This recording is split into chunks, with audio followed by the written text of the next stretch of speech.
the science subjects in this textbook were hard science. Solar system, electricity, you know, hard science. But mixed in the middle were a couple of chapters, and this is what I really focused on. I hit something there, didn't I? That's okay. The human impacts on Earth systems. In other words, how do humans change the planet? This section of the book presents a lot of negatives about people and how the Earth is damaged by the people living on the Earth. According to the passage, people destroy natural habitats and ruin the environments. This section also promotes sustainability, alternate energy sources, and is very, very anti-fossil fuel. I don't know if y'all agree with this far left liberal philosophy, but they are mixing this into hard science facts. Our children are going to know the difference. Another chapter that caught my attention, and I'm giving you a synopsis of what happened here. My paper has the actual page numbers. You can read it, the whole thing for yourself. The global climate change. In this section, the book is discussing how science models and computers predict climate change. It presents a doomsday view of people moving off of the coastal areas because of global warming, which will cause the poles to melt and the seas to rise. This book states emphatically that human activities play a major role in climate change. One volcano eruption wipes out all of our savings here in America for the carbon. One volcano. We will experience worse storms and ocean warming. The passage proposes to restrict atmospheric carbon and restrict the use of fossil fuels. So I want you to think about that particular aspect of what our children are going to be learning in science. It's not really anything more than indoctrination and brainwashing. That's my opinion. Also, I took a look at the study of history, and what Dr. Endicott was talking about is absolutely on the money. I found an excellent review by a guy named Craig Thurtell, who was a former teacher in New York State. He is very learned in the histories. He's a very, very good expert on history and on social studies. And you can go on the George Mason University History website and find out a little bit more information about this. According to Thurtell, the history standards state what a student must do, but not how to do it. He goes on to say that sourcing is absent except by inference, and there is not very much contextualization. You have to have a lot of concrete knowledge before you can just assume things. He feels that there is way too much focus on job training rather than education. Now, he is especially concerned about history because history has been mixed up with a lot of other areas of social studies. It's more like reading comprehension than teaching history in the context it should be taught. And he is very, very distressed with a lot of the rules and regulations coming down in the state of New York in their Common Core teacher handbooks. Reading his essay is excellent. He goes into a lot of detail. He is a very, very learned man. If you want to see it, go to the engageny.org. These are in the papers that I have in the back, and I do encourage you to take these. Before I turn this back over to Grace, I do want to say that I am a retired teacher. I did retire so that I could pursue and try to get the education of what the Common Core is about out to the public. I could not do that as a teacher. I would have been fired. Besides, it takes a lot of time. I attended the legislative sessions 2 and 3 times a week, sat in on the education committees a lot, met a lot of legislators. It is moving. More and more legislators are getting educated. I handed my papers out. So many of them said, I don't know what Common Core is. I said, well, you need to learn. So right now, I am working with a lot of legislators trying to get us either to the point of passing legislation or defunding. But folks, it's going to come as a grassroots movement. There's no other way to say it. You've got to talk to your legislators. Robin Lundstrom and I have talked. I've talked to Curtis Coleman. I did it again. I talked to Asa Hutchinson. By the way, both of them are very, very much against Common Core. So I'm going to turn this back over to Grace. Thank you.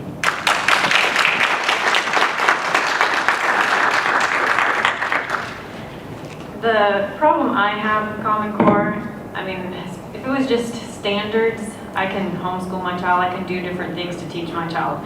To me, I feel like the Common Core is a total reform agenda, because when in our history have we changed standards, tests, everything? I mean, you look, everything says it's aligned with Common Core. The Girl Scouts are aligned with Common Core. So what is that reform agenda? Well, I think Secretary Arnie Duncan said it best in his speech to United Nations, UNESCO, in 2010. He said, traditionally, the federal government in the United States has had a limited role in education policy. Our current administration has sought to fundamentally shift this role. Common Core, to me, violates two principles: that parents are the guardians of their children's education, and that good government comes from dividing power into many groups, not centralizing control. It also violates three laws. The General Education Provisions Act, which I will read to you, says this: no provision of any applicable program shall be construed to authorize any department, agency, officer, or employee of the United States to exercise any direction, supervision, or control over the curriculum, program of instruction, administration, or personnel of any educational institution, school or school system, or over the selection of library resources, textbooks, or other printed or published instructional materials by any educational institution or school system. It's also against the 10th Amendment. The power is not delegated to the United States by the Constitution. Nowhere in the Constitution does it say the federal government can be involved with education. This next slide is Melissa Harris Perry from MSNBC, and she had this to say about who our children belong to. We have never invested as much in public education as we should have, because we've always had kind of a private notion of children. Your kid is yours and totally your responsibility. We haven't had a very collective notion of these are our children. So part of it is we have to break through our kind of private idea that kids belong to their parents or kids belong to their families, and recognize that kids belong to whole communities. Once it's everybody's responsibility and not just the households, then we start making better investments. I think that's a very dangerous mindset that we're going to there. And that's basically what we're seeing more and more, is that, well, the government knows what's better for your child than you, the parent, does. If you start looking at other countries like Germany, places like that, it's illegal to homeschool. So what are they saying? We, the government, knows better for your child than you. This next video is Arnie Duncan, and we've already discussed that he is the Secretary of Education. And this was in a 2009 interview with Charlie Rose. I think our schools should be open 12, 13, 14 hours a day. So it's not just lengthening. So 8 to 8 or something like that? Yes, and let me tell you what, not just lengthening hours in the school day, but a wide variety of after-school activities: drama, arts, sports, chess, debate, academic enrichment, programs for parents, GED, ESL, family literacy nights, potluck dinners. At home, we attached healthcare clinics to about 24 of our schools. Where schools truly become the centers of the community, great things happen. So I think we need the schools open much longer hours. And by the way, we don't have to do this all ourselves as educators. You can bring in great nonprofits, the YMCAs, the Boys and Girls Clubs, mentoring and tutoring groups to co-locate their services and better serve the community from the school. In every neighborhood in our country, you have schools. In every school, you have classrooms, you have computer labs, you have libraries, you have gyms, many have pools. Those buildings don't belong to you or I. They don't belong to the unions. They belong to the community. We have these great physical resources, and we need to maximize So keep them open and 12 hours a day, 12 months a year. Yes. 12 hours a day, 12 months a year. And I would go to 6 or 7 days a week, not just Monday through Friday. 7 days a week. Schools So the school becomes a center of community life. When the school becomes a center of community life, great things are going to happen for those families, and great things are going to happen And to then those tell me children. why that hasn't happened before. I mean, who has stood in the way of that happening before? Well, I think this is, again, pushing innovation, pushing Who change. stood in the way of it? I don't know if there's one person that stood in the I don't way. mean an individual, but has it been an organization? Has it been an institution? No, has it I to think do it's- with resources? Has it to do with a mindset about education? I think it's a lack. I think it's a lack of creativity, and it's a lack of understanding what our children need. And again, this is where I think we've just been slow to react. If you go back 30 or 40 years ago, So a change in mindset, a lack of understanding of what our children need. Do our children need to be in school that long every day? I'm sure that that would change the character of our child if they had our child that long. And I don't think that, oh, tomorrow Arnie Duncan's going to mandate that children have to be in school 12 hours a day, 6 to 7 days a week, 12 months a year. But what they do is they slowly make changes. I mean, currently he's using all of this federal money, our tax dollars, for daycares and to get children in there even earlier and get more of them so they can get our children even younger. So the biggest thing that I have with Common Core is that it's not just about the standards like they want to argue. And that's what we heard over and over. These are just standards. It's not a big deal. There's a lot more involvement here. The National Governors Association and the Council of Chief State School Officers, when I testified in front of the legislators, I said, this is my biggest issue. We did not vote for these people. We are letting the National Governors Association and the Council of Chief State School Officers make decisions for 45 states that we didn't even vote for them. Who did we vote for? Our legislators. They were bypassed. We, the parents, were bypassed. I mean, I didn't even know about this until this year, and it was, implemented in 2010. That is a huge problem. If we sit back and let these people just completely circumvent our constitutional process, we are setting a dangerous precedence that we are okay with that. I, for one, am not. I believe in our Constitution. So basically, how did this get started? You had this group Achieve, and they realized, these people, that they were going to have to present a facade of state involvement. And so that's why they went to the NGA and the CCSSO to get them involved so that they could say, hey, the states are the ones that want this. They got together and decided this, just not the people in the state. So one of these things is not like the other. This is how our government is supposed to work with these three branches, executive, legislative, and judicial. But this is how Common Core was implemented. Completely bypassing this. Who did they involve? They involved private interest groups. They involved people like Bill Gates, who's funded tons of money to it. In 2013, April of this year, some members of Congress got together and they sent a letter to Arnie Duncan. And in this letter, they expressed their concern with the Department of Education's circumvention of Congress. I mean, that's another thing. Something that's decided on a national level should have gone through Congress, not the National Governors Association. They said the changes of the federal data collection and disbursement policies concerned them, and they also said that Common Core, they stated, is a one-size-fits-all policy that doesn't focus on the individual state's needs. Our federal Department of Education, like I said, has bypassed Congress and bypassed us. This is kind of how it came about, and with the stimulus bill, there's also other things. I've read all of these documents, the State Fiscal Stabilization Fund, the Race to the Top. There's several different documents. And in all of these things, it all talks about better standards, higher standards.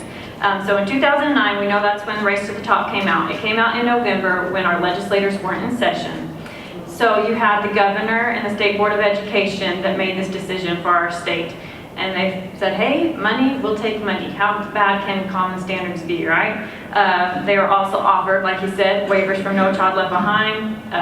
They threatened to take away Title I funding. And what Title I funding is the funding for our poor schools. And we need that here in Arkansas. So, of course, we're going to be more likely to accept that, whereas states like Texas, where they have a little bit more money, maybe they can not. And funded by the NGA and the CCSO. So the federal government, who says, we're not involved in this at all, their fingerprints are everywhere, all over it. They funded the National Governors Association, the Council of Chief State School Officers, with our tax dollars. A mom in Indiana called up and said, well, we're funding these people. Can I go to the Council of Chief State School Officers that are writing the social studies? No. Can I review minutes? No. All of this is closed to the public. That's a big problem. Our legislators, when they have their sessions, that is open to the public. We can be privy to the information. The same thing with the State Board of Education. We can go to those meetings and be privy to what's being talked about, but not in these meetings. So, the state-led myth. So in 2009, we started working on the application. In 2010 of January, we submitted it. Then the standards came out in March. So we signed on to standards that we didn't even know what they read. So that was just the first draft. In June 2nd, the actual full set of standards were released. And then in July, our school board adopted them. Why did they adopt them so fast? Because there were 3 phases to Race to the Top. The first phase, we didn't receive any money. So the second phase was actually saying, yep, we're gonna adopt the standards.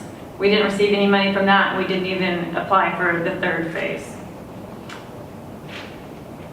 These standards are non-amendable due to a copyright. Who owns the copyright? The National Governors Association, the Council of Chief State School Officers. It's not Arkansas that owns the copyright to these standards. They say that you can add up to 15%, but you cannot take anything away. So one of the things, like in Utah, they added cursive writing because that's not in the standards. They're not teaching our children to write in cursive anymore. Well, they didn't do that before 2010. Right. So we're going to talk real quickly, the 2 tests, SBAC and PARCC. We signed on to PARCC. And Dr. Endicott made it clear that this is a lot more expensive. When I would call up, before I even got started a lot, when I was doing my research, I called up the Department of Education and I asked, well, how much are these going to cost? They wouldn't tell me. All they kept saying to me was, well, we already budget more for testing than we spend. I'm like, I don't care what you budget. I'm asking, how much is this going to cost? Have we done a cost analysis? No, we didn't do a cost analysis. There's just a lot of, bad governance that went on with Common Core. Also, David Coleman, who's now on the college board, is going to align the SAT, the ACT, all of those with Common Core.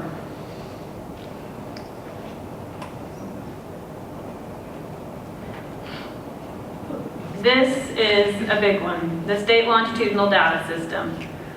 When we had our hearing, they kept saying, we are not collecting these data points, we are not collecting these data points. And that probably is true, they aren't at this point, but I went through and read all of these documents. I read our application in 2009 that we got a grant for about $9 million for the state longitudinal data system. I called up Jim Boardman and I asked, are we collecting these? No, we're not. So when I went through and read it, it says in there that we will align, that we are working towards aligning to the National Education Data Model. So I went and I had somebody send me the National Education Data Model and got onto their website. It has over 400 data points. Also, they're changing things that it used to be that they would just get this on our school-age children. They can now get this from preschools and all the way till they're 20. They want to have a longer span of tracking our kids.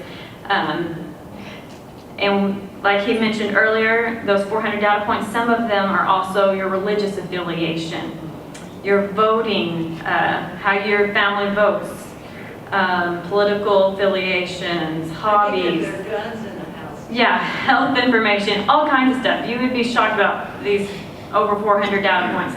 My question is how will collecting this kind of information give our children a better education?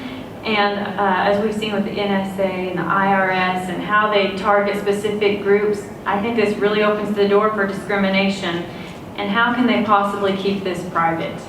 Well, I don't think the government's really concerned about privacy. As Dr. Endicott said, they changed FERPA. So they basically can share this information to other entities, whoever they deem appropriate, and they no longer need parental consent. It's a best practice only. So right now, EPIC is the Electronic Privacy Information Center. They have a lawsuit going on with the Department of Education because the Department of Education had no real legal authority to go and change FERPA. That should have been done through Congress. I mean, that's what you keep seeing here is that they keep bypassing the way that we are supposed to do things.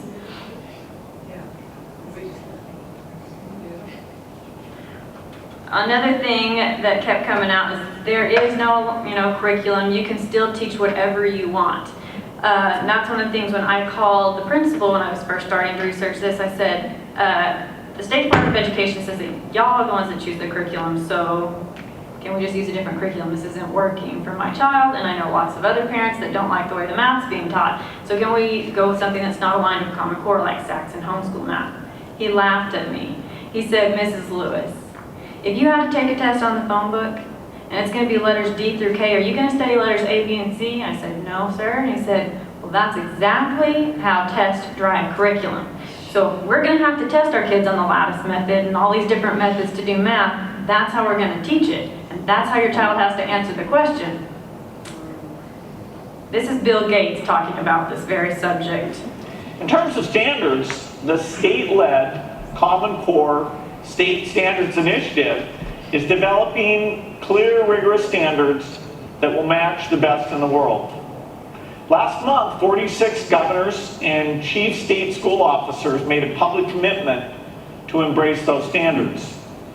This is encouraging, but identifying common standards is just the starting point. We'll only know if this effort has succeeded when the curriculum and tests are aligned to these standards. Secretary Arne Duncan recently announced that $350 million of the stimulus package will be used to create just these kinds of tests, next generation assessments aligned to the Common Core. So basically what we see is the standards are kind of a Trojan horse for everything else. You've got the tests that the federal government directly funded. So those tests are going to, in turn, dictate the curriculum. So standards, start the test, start the curriculum, it's all together. And like Bill Gates just said, identifying common standards is just the starting point. We'll only know if this effort has succeeded when the curriculum and test are aligned. So this is about curriculum. Bill Gates is a major player in Common Core, and Patrick's going to go into that more. But he's given over $150 million to it. He gave money to the PTA, and so of course, it's really hard to take people seriously when they're praising Common Core while they're being paid to do so. The last piece of this puzzle is the cost analysis. That's one of the things when I started calling around, I'm like, did we do a cost analysis? How much is this going to cost our state? No, there's never one done. But like he said, Pioneer Institute estimates it's going to be somewhere around $16 billion. So when I called up our local school, I said, how much, cost-wise are you seeing? He's like, well, I don't know for everything, but I can tell you this, Mrs. Lewis, just to have enough internet bandwidth for our little school is going to be $700 a month. He's like, multiply that by just the little schools around here. It's going to be an enormous amount. And so why do we have to have all that bandwidth of internet? It's for the PARCC test. And I mean, we as taxpayers should have had a say in this if we're the ones that are footing the bill for this. This was by a legislator, and he said this back in 1971 when he was addressing California legislation. But I thought it was very applicable to the Common Core reform agenda. He says they were as parts in a puzzle, analyzed by themselves. Each of these projects appeared to be either harmless or an expression of someone's dream. When linked together with other harmless programs, they were no longer formless, but could be seen as an entire package of plans outlining methods of implementation, organization structures, including flowcharts, computerization, use of behavioral profile, catalogs, and goals and objectives determination. Basically, that's what we see with Common Core. Whenever people want to say how great it is, they're just talking about the standards. They don't want to talk about all the other things that go along with Common Core. The standards are just one piece of the puzzle. So where did Common Core come from? Where's Common Core taking us? I think one of the places that we should look back to is Mark Tucker. He is an education reformer and has been on the scenes for decades. Back in 1992, he sent a letter to Hillary Clinton, and that letter was archived in the congressional record. And he showed his vision of a new form of government that would micromanage every step of the citizens' lives, using schooling as the facade for control. He says it lays out a plan to remold the entire American system into a seamless web that literally extends from cradle to grave, and is the same system for everyone, coordinated by a system of labor market boards at the local, state, and federal levels, where curriculum and job matching will be handled by counselors, accessing the integrated computer-based program. That is why they're wanting all this data mining. And the thing with the data mining, the federal government knows it's illegal for them to have one data system to collect on our kids. So what did they do? They went around to all the states and said, hey, we're going to give you grant money, millions and millions of dollars. Y'all just have to set up a data system that matches the same in all the states and collect the same information in all the states. So then essentially it's like one big data system. And so what will that lead us to? It could lead us basically to a system where they can decide where your child will go. They'll go on a career path or a college path. Recently, Tucker said that the United States will have to largely abandon the beloved emblem of American education, local control. When I read that, I thought, no. I think that we will not, and we will stand up for local control. And that's why I'm here today, because I will go around and I will speak to anyone or tell anyone that wants to learn more about the other side and the truth about Common Core. So this will all boil down to a managed system in which the core purpose of education is job preparation in order so that we can compete in a global economy. Pre-modern educational models made a clear distinction between the liberal arts and the servile arts. The two models are different in regard to the goals that they pursued. The goal of liberal arts was to cultivate a wise and virtuous man. The goal of servile arts was to cultivate skills for a given trade. To support oneself is only one part of a good education. In order for us to be truly free, we must have so much more. A broad liberal education is an imperative for the development of mature, free-thinking people who know who they are, why they are here, and understand their relationship to others and the world around them. C.S. Lewis described the purpose of servile schooling this way. It aims at making not a good man, but a good banker, a good electrician, or a good surgeon. There's nothing wrong with having good electricians or surgeons, but to pursue training at the expense of development of human character comes with a stern warning from Lewis. He writes, if education is beaten by training, civilization dies. The lesson of history is that civilization is a rarity attained with difficulty and easily lost. I think it is a universal desire that all parents want their children's education not to be just career ready or college ready, but more importantly to become mature thinkers who are highly motivated, self-disciplined, hardworking, creative, ambitious, happy individuals who know their own minds and who are prepared to thrive in any life path they choose. Common Core opponents, like I have said, are trying to make this about the standards. And we can argue all day long about the standards, and I feel that we would win, that they aren't the best. I mean, if they were truly, we wanted the best, we would have gone with Massachusetts standards, which are free, that we could have implemented, and they are better than Common Core standards. But we don't want to argue about the standards. We want to argue about something that goes much more deeper and is much more lasting. And it's our constitutional right to make these decisions for ourselves. If we, the people of Arkansas, don't take back control, we will lose it and it will never come back. We need to regain control of our education system. A lot of people ask me, what can I do? And I'd say the biggest thing is to educate yourself. Don't just listen to me. Don't just listen to Department of Education, but go out there, research. There's lots of good websites, Truth in American Education, or our website, Arkansas Against Common Core. And then once you have done the research and made the decision for yourself, call your legislators. Let them know you are against Common Core. Talk to people. Post articles on Facebook or Twitter. Write letters to the editor. Go to your local school board meetings. Let them know your feelings and your state school board meetings. Let your voice be heard. Thank you.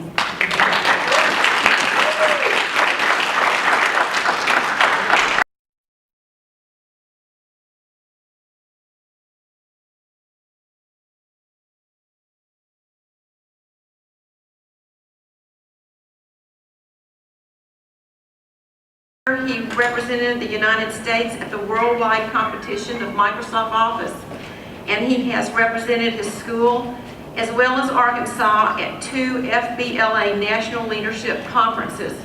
His topic is the money trails, and he will speak about the new PARCC test. Thank you. So for my presentation today, I wanted to take a very evidence-based approach of presenting. When you listen to people tell you how wonderful Common Core is, A, they haven't been in a classroom in very long, obviously, and B, they don't really have anything to show you other than, oh yeah, so-and-so says it's good, and I say it's good, and they say it's good, so it must be good. And that's not a very good way to run government in general. It's just, just because a few people think it's good does not mean it's going to be good. So I've been doing tons of research, and these are just a few things that I found. I want to start out with PARCC, which is the test that we signed up for. before it was even created, and it's still not being fully tested. It's not done yet. PARCC received $160 million from the stimulus package to create an assessment, and here we are 4 years later, and they still have just less than a dozen sample questions. Tax dollars at work. So when you start out on their website, that's what it looks like, and they are managed by Achieve Incorporated, a non-profit education reform organization. When you go to Achieve's website, they make it clear that they have an agenda and they advocate for standards-based reform. They provide resources to make the case that what they want is what's best for everyone. This is their page for Arkansas. It gives you resources for making their case, along with information about advancing their agenda. And this is their agenda. Laser pointer. You'll see that their agenda is to align high school standards with the expectation of college and careers. We've done that in Arkansas. Align graduation requirements. We've done that in Arkansas. Develop a P20 longitudinal data system. We've done that in Arkansas. So the people from the State Department of Education, when they say we have not developed a P20 longitudinal data system, these people obviously need to communicate, because there seems to be some misunderstanding. Because these people with their little agenda seem to think we've done it, and people from the State Department swear up and down that we have not done it and aren't going to do it. Just a little food for thought there. This is what Achieve Incorporated proclaims about their own history. At the 1996 National Education Summit, a bipartisan group of governors and corporate leaders decided to create and lead an organization dedicated to supporting standards-based education reform efforts across the states. To do so, they formed Achieve as an independent, bipartisan, nonprofit education reform organization. To this day, Achieve remains the only education reform organization led by a board of directors of governors and business leaders. This unique perspective has enabled Achieve to set a bold and visionary agenda over the past 15 years, leading Education Week in 2006 to rank Achieve as one of the most influential education policy organizations in the nation. So here we have Achieve, the most influential education policy organization, managing our assessment. That's quite a conflict of interest. The Bill and Melinda Gates Foundation, we talked a little bit about earlier how Bill Gates is kind of a venture philanthropist and likes investing his money under the guise of charity. And he's given his money to quite a few key players in Common Core: the National Governors Association, the Chief Council of State School Officers, Council of Chief State School Officers, $79 million in grants to them, $36 million in grants to Achieve, $2.5 million in grants to the PTA, to educate parents and communities on the new standards and to empower leaders to create the changes they need in their school systems for Common Core implementation. So they make it pretty clear that he's given them this money to implement Common Core. Foundation for Educational Excellence, $1.6 million. This next chart, this is the big players in Common Core. It is, they'll tell you over and over, it's just standards, but this is standards, this is Common Core. The standards were written by the NGA, CCSSO, and Achieve Incorporated, and funded in part by Gates as well as many other foundations, plus U.S. Department of Education grants totaling over $30 million. But along with standards comes the whole other package. You have assessments, which we've heard a little bit about. It was funded by Race to the Top and the Gates Foundation mostly, along with many other foundations. Then you have it kind of subdivided. You have PARCC and Smarter Balance. And the money from Race to the Top was given to Smarter Balance and PARCC. Smarter Balance and PARCC are not places, you can't go there. They're just a committee of people and companies, and they have no legal responsibility at all. There is no physical any entity attached to that.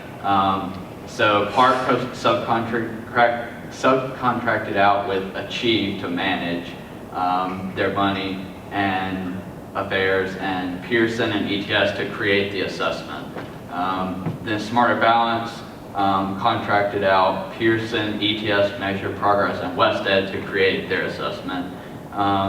Then college entrance exams are primarily owned by ETS, who is also involved in the creation of the assessment. So I want to look a little bit at some of my evidence that I used. This is ETS's tax statement from 2011. In 2011, their total revenue totaled just over $1 billion, and they are a nonprofit. Their income is just over $1 billion. Their spending was also just over $1 billion. So in 1 year, they took in $1 billion and spent $1 billion. Where that billion went is, there is no record of it because they don't have to keep one. I can tell you where some of the money went. This would be some of their board of directors working 1.5 hours a week, making up to $73,000 a year, $1,000 an hour. That's not too bad. There's their president and CEO, $1.2 million a year. Not too bad. Sounds pretty like a nonprofit to me. They're definitely not making a profit. Now Pearson, you see their name everywhere. This was a report that was prepared for the British Columbia Teachers Federation in Canada, entitled Pearson's Plan to Control Education. And my favorite paragraph out of it is this. According to investment research firm Sanford Bernstein and Company, Pearson is pursuing a variety of growth strategies, including one that will revolutionize how education is delivered to students around the world, starting with the United States. It is an ambitious attempt to further commercialize education by claiming its products and services will raise student and teacher performance while at the same time cutting spending. If successful, Bernstein argues it would make every teacher and school student in the United States a potential customer by personalizing education in U.S. schools through technology and best practices. And since British Columbia is part of the North American Education Division, it too will become a target for the new strategy. That was pretty disturbing to me because as a student, I don't really like people thinking of us as customers, just trying to market their product and get rich. That's pretty shallow. And then let's look at Achieve. This is the top of their tax statement. Like I said before, PARCC has no physical presence, but they were required through the contract to put their address on their website. So they put an address and a phone number and a fax number on their website, like they were required to do. Then Achieve conveniently didn't put an address or any contact information on their website because they're not required to. And so when you look at Achieve's tax statement, in this place, they are required to put an address and a phone number. And when you compare the two, they're the exact same address and just 2 digits off on the phone number, and they're the same tax number. So PARCC is Achieve, or Achieve is PARCC, one or the other, and they're just playing kind of a cat and mouse game with the laws to keep you from making that connection. But so PARCC and Achieve are very much connected. They share the same office. Now going